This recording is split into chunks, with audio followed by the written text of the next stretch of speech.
After being playable on the story from this last patch, the gorgeous new Master of the Lawful Alchemy Commission is finally here for everyone to pull on their accounts. In this video, I will talk about everything you need to know about Lingsha, how she works, how to build her, who is good with her, everything. So just before the video starts, don't forget to leave your like and your sub. Also, don't forget to follow me on my Twitch. I stream a lot of times there, and you can win free blessings for the game of your choosing by watching and participating on them. I have some other links that may be of your interest on there in the description, so make sure to give them a look. Without any more furthers, let's now explain Lingsha's kit. Everything in this world is merely fleeting. Lingsha is a 5-star fire character that follows the path of abundance and is focused on being a healer for your teams, but, in some cases, can end up being the erudition character thanks to the damage she can do. On her basic attack, Votive Incense, Lingsha deals fire damage equal to a percentage of her attack to a single target enemy. When you use her skill, Smoke and Splendor, Lingsha deals fire damage equal to a percentage of her attack to all enemies and, at the same time, restores HP equal to a percentage of her attack for all allies. And in addition, she advances a Rabbit Pet, who 1 action by 20%. On her ultimate, Dripping Mistcade, Lingsha inflicts Bee Fog on all enemies, which increases the break damage received by the targets by a percentage, lasting for 2 turns. At the same time, she deals fire damage equal to a percentage of her attack to all enemies, and she restores HP equal to a percentage of her attack for all allies. And in addition, she also advances Fu 1's actions by 100%. On her talent, Mistdance Manifest, Fu 1 will be summoned when using the skill, with an initial speed of 90 and an initial action count of 3.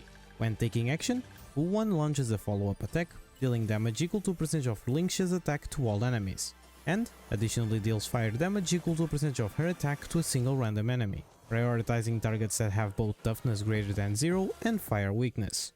After that, it dispels 1 debuff from all allies and restores HP equal to a percentage of Lingsha's attack. Fu 1's action count can accumulate up to 5, and when the action count reaches 0 or when Lingsha is knocked out, Fu 1 disappears. And while Fu 1 is on the field, using skill can increase Fu 1's actions by 3. And for last, on her technique, Whips of Aurora immediately summons Fu 1 of the start of the next battle and inflicts Bee Fog on all enemies, lasting for 2 turns. Everything in this world is merely fleeting. Now that we know how Lingsha works, it's now time to talk about her traces and priorities to level up. On her minor traces, Lingsha will get a total of 37.3 break effect, 18% HP and 10% attack, helping you balancing her stats and increasing her heals and damage. On her first major trace, Vermilion Weft, Lingsha's attack or outgoing healing increases by an amount equal to 25% or 10% of break effect, up to a maximum increase of 50% or 20% respectively. So, if you wish to max out this trace, you will need a total of 200% break effect. On her second major trace, Sylvian Smoke, when using basic attack, additionally regenerates 10 energy. And for last, on her third major trace, Amber's Echo, when Fu 1 is on the field and any ally character takes damage or consumes HP, if their current HP percentage is lower or equal than 60%, Fu 1 will launch immediately a follow-up attack that doesn't consume his action count, and it can happen again after 2 turns. For her trace priorities, you should focus on your talent and ultimate with similar priority, then your skill, and for less your basic attack. Everything in this world is merely fleeting. Now let's talk about Lingsha Eidolons, for those who want her to become the best sustainer your account ever saw. With her E1, Lingsha's weakness break efficiency increases 50%, and when an enemy weakness is broken, reduces their defense by 20%. On her E2, when using ultimate, increases all allies break effect by 40%, lasting for 3 turns. Her E3 increases the level of her ultimate and talent by 2, with her E4, when Fu 1 takes action, restores HP equal to 40% of Lingsha's attack for the ally with the lowest HP on the team. Her E6 increases the level of her skill by 2 and her basic attack by 1. And her E6, while Fu 1 is on the field, reduces all enemy units all type res by 20%. When Fu 1 attacks, additionally deals 4 instances of damage, with each of them dealing fire damage equal to 50% of Lingsha's attack and 5 toughness reduction to 1 random enemy unit. And this attack prioritizes targets with both toughness greater than 0 and fire weakness. Everything in this world is merely fleeting. Now let's talk about the best relics and planetary ornament sets you can use on your Lingsha. Her best in-slot option will be a combination of Hacker Space with another set that provides break effect, attack or healing bonus. However, if you want to increase your Lingsha's break damage, you can use Iron Cavalry or Thief depending on what you want to see more. They both increase your break damage, but Iron also increases your super break damage, while Thief increases your energy. And for last, you can always use 4-piece Passerby if you are noticing that you are running out of skill points super quick. For planetary ornaments, her best in slot will be Forge of the Calpugni Lantern, because it will increase your speed by 6%, and when hitting enemies with fire weakness, it also increases your break effect by 40%, lasting for 1 turn. Talia can be a substitute, especially if you already farm this set a lot, since it will increase your break effect by 16%, and it will further increase your break effect by an extra 20% if you have at least 145 speed. And for last, Lushaka, the Second Seas, will be another good alternative, especially if you pair Lingsha with an attack scaler, since this set will increase your energy regeneration rate by 5%, while also increasing the attack of the first character in your team by 12%. Everything in this world is merely fleeting. Now that we know what set to farm, let's now talk about the stats you need to be looking for. For the chest, healing bonus. For the boots, speed. For the sphere, attack percent. And for the rope, energy regeneration or break effect. For the substats, you should focus on speed, break effect, and attack.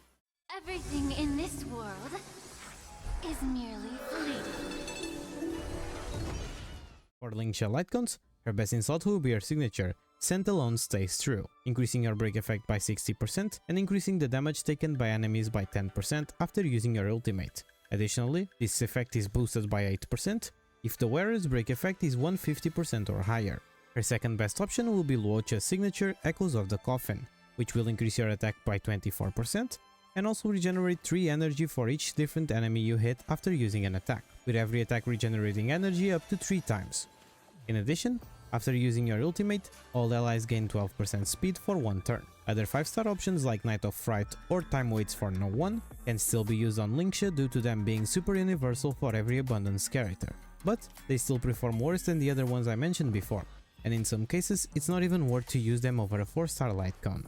Her best 4-star option will be either Shared Feeling or Post-Op Conversation. Both will increase your outgoing healing, and depending on the option you choose, you will be either providing energy for your team or increasing your energy regeneration, already lowering the priority of having an ER rope and allowing you to focus on a break effect rope. Her best F2P option will be the MOC Shop Lightcone What Is Real, which will increase your break effect by 24% and provide you self-heal after using a basic attack.